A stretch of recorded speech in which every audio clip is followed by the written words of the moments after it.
கிறிஸ்துவுக்கு பிரியமானவர்களே, இயேசு கிறிஸ்துவின் இனிதான நாமத்தில் உங்களை வாழ்த்துகிறேன். ஜூலை மாத வாக்குத்தத்தம் லேவியராகமம் 26ஆம் அதிகாரம் 9ஆம் வசனம். நான் உங்கள் மேல் கண்ணோக்கமாயிருந்து உங்களை பலுகவும் பெருகவும் பண்ணி உங்களோடே என் உடன்படிக்கையை திடப்படுத்துவேன். Leviticus chapter 26 verse 9. I will look on you with favor and make you fruitful and increase your numbers. I will keep my covenant with you. கர்த்தராகிய ஆண்டவர் இந்த மாத வாக்குத்தத்தமாக இந்த வசனத்தை நமக்கு கொடுத்திருக்கிறார். கர்த்தராகிய ஆண்டவர் நம்மேல் எவ்வளவு கவனமாயிருக்கிறார், எவ்வளவு அன்புள்ளவராயிருக்கிறார் என்பது இந்த வசனத்தின் மூலமாக விளங்குகிறது.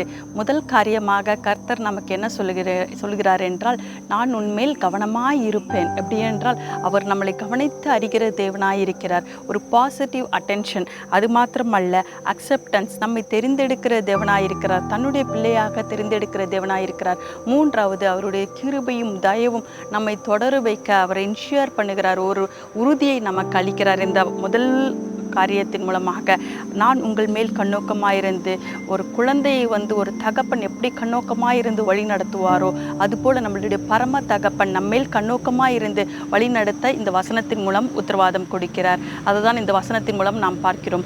இரண்டாவதாக, உங்களை பழுகவும் பெருகவும் பண்ணி, கர்த்தராகிய ஆண்டவர் ஒரு மனிதனை உருவாக்கினதிலிருந்து ஆதாம் ஏவாள் காலத்திலிருந்து ஒரு அஷூரன்ஸ் என்ன கொடுத்தார் என்றால், நீங்கள் பழுகி பெருகி பூமியை நிரப்புங்கள் என்ற விசுவாசத்தோட நீங்கள் வாழ்க்கையை நடத்துங்க அப்படின்னு சொல்லிட்டு தான் ஆதாம் ஏவாளுக்கு ஆரம்பத்தில் இருந்து ஆண்டவர் ஒரு அஷூரன்ஸை கொடுக்கிறார். அதே அஷூரன்ஸை ஒவ்வொரு மனித ஜீவர்களுக்கும் கொடுக்க விரும்புகிறார். எல்லாவற்றிலும் பெருக வேண்டும், எல்லாவற்றிலும் பழுக வேண்டும் என்பதை கர்த்தர் விரும்புகிறார். அதே காரியத்தை நோவாவிடமும் கொடுக்கிறார், இந்த பூமியை நிரப்புங்க அப்படின்னு சொல்லிட்டு. ஏன்னா கர்த்தர்க்கான சந்ததி இந்த உலகத்தில் தோன்ற வேண்டும், தழைக்க வேண்டும் என்பதை தேவன் விரும்புகிறார். அதனால தான் ஆண்டவர் இந்த வசனத்தை நான் உங்களை பழுகவும் பெருகவும் பண்ணி என்று சொல்லுகிறார். பழுகி பெருகுதல் மாம்சத்துக்குரிய விஷயம் மாத்திரமல்ல, சரீரத்துக்குரிய விஷயம் மாத்திரமல்ல, ஆவிக்குரிய விஷயமா இருக்கிறது. ஆவிக்குரிய கனிகள், நாம் கனி கொடுக்கிற மரங்களாக இருக்கும் பொழுது நாம் அதிலே பெருகி அதிலே பழுகவும் வேண்டும். ஒவ்வொரு ஆத்மாவும், தேவன் தெரிந்து கொண்ட ஒவ்வொரு பிள்ளைகளும் தேவனுடைய வசனங்களில் பழுகி பெருக வேண்டும். அதுதான் இக்காலத்தில் மிக மிக அவசியமாக இருக்கிறது. தேவன் உபாகமம் 30ஆம் அதிகாரம் 9ஆம் வசனத்தில் இந்த காரியத்தை குறித்து அழகாக பேசுகிறார். எப்படிப்பட்ட செழிப்பை தேவன் தம்முடைய பிள்ளைகளுக்கு கொடுக்க விரும்புகிறார் என்பதை. அது என்னென்றால், கைகளில் செய்யும் வேலைகள் மூலமாக ஒரு செழிப்பை கட்டளையிடுகிற தேவனாயிருக்கிறார். கற்பத்தின் கனிகளை கொடுக்கிறது மூலமாக ஒரு செழிப்பை கட்டளையிடுகிற தேவனாயிருக்கிறார். நிலத்தின் கனிகளை பெருக செய்வதன் மூலமாக ஒரு செழிப்பை கட்டளையிட தேவன் வல்லவராயிருக்கிறார். ஆண்டவர் எவ்வளோ ஸ்டெப் பை ஸ்டெப்பாக அழகாக நடத்துகிறார் பாருங்க. ஒரு மனுஷனை உருவாக்குனது மட்டுமல்ல, அவனுக்கு என்ன தேவை, அவனை எப்படி வளர்ந்து நடத்தணும், அவனை எப்படி அழகாக கரம் பிடித்து வலது கரத்தை பிடித்து லீட் பண்ணணும் என்பதை ஆண்டவர் அழகாக அறிந்திருக்கிறார். மூன்றாவது காரியமாக ஆண்டவர் சொல்லுகிறது, உங்களோட என் உடன்படிக்கையை திடப்படுத்துவேன். யாரோட? கர்த்தர் தெரிந்து கொண்ட ஜனத்தோட ஒரு உடன்படிக்கையை கர்த்தர் ஏற்படுத்த ஆசைப்படுகிறார். அதுதான் இந்த மூன்றாவது காரியமாக நாம் வசனத்தில் பார்க்கிறோம். தேவனாகிய கர்த்தர் ஆதியிலே ஆதாம் ஏவாளோடு பண்ணின உடன்படிக்கை, அதற்கப்புறம் நோவாவிடம் பண்ணின உடன்படிக்கை, இந்த உலகத்தை நான் வெள்ளத்தால் அழிக்க மாட்டேன் அப்படின்னு ஒரு உடன்படிக்கையை பண்ணுறாரு. அதுக்கப்புறம் ஆபிரகாம் இடத்துல நிச்சயமாகவே நான் உன்னை ஆசீர்வதிப்பேன், உன்னுடைய சன்னதி பூமியின் மணலத்தனை போல பிறகும் அப்படின்னு ஒரு உடன்படிக்கையை ஏற்படுத்துகிறார்.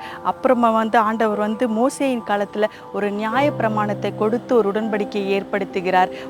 அது பழைய ஏற்பாட்டு உடன்படிக்கையும் கட்டளைகளும் அடங்கி இருக்கிறது. அதற்கு பிறகு தாவீதின் காலத்தில் ஆண்டவர் உடன்படிக்கையை ஏற்படுத்துகிறார்.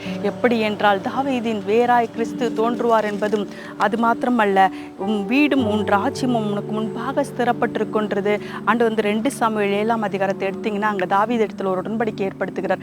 தாவீது அவருடைய ஆலயத்தை கட்ட வாஞ்சியாக இருந்த பொழுது அவருடைய வம்சத்தில் ஒருவன் எழும்பி கட்டுவான் என்பதை ஆண்டவர் சொல்லுகிறது மாத்திரமல்ல, உன் வீடும் உன் ராஜ்யமும் உனக்கு ஸ்திரப்பட்டிருக்கும், உன் ராஜாசானம் என்றைக்கும் நிலை பெற்றிருக்கும் என்ற உடன்படிக்கை கர்த்தர் அங்கே தாவீதுகிட்ட ஏற்படுத்தினார். தாவீதின் வேரியிலே இயேசு கிறிஸ்து தோன்றினார். புதிய உடன்படிக்கையின் அஸ்திபாரம் அங்கே விலகிற்று. புதிய உடன்படிக்கை என்னவென்றால் தன்னுடைய ஜனங்களின் பாவத்தை இரத்தத்தினால் கழுவி அவர்கள் மீட்டெடுத்தது மாத்திரமல்ல, அவர்களுக்கு ரட்சிப்பு கொடுக்கிறது மாத்திரமல்ல, பரலோக நிச்சயத்தையும் தேவன் புதிய உடன்படிக்கை மூலமாக கொடுக்கிறார். ஒவ்வொரு வாக்குதலின் ஊழியத்தை கொடுக்கிறார். பரலோக ராஜ்யத்தின் நிச்சயத்தை கொடுக்கிறார்.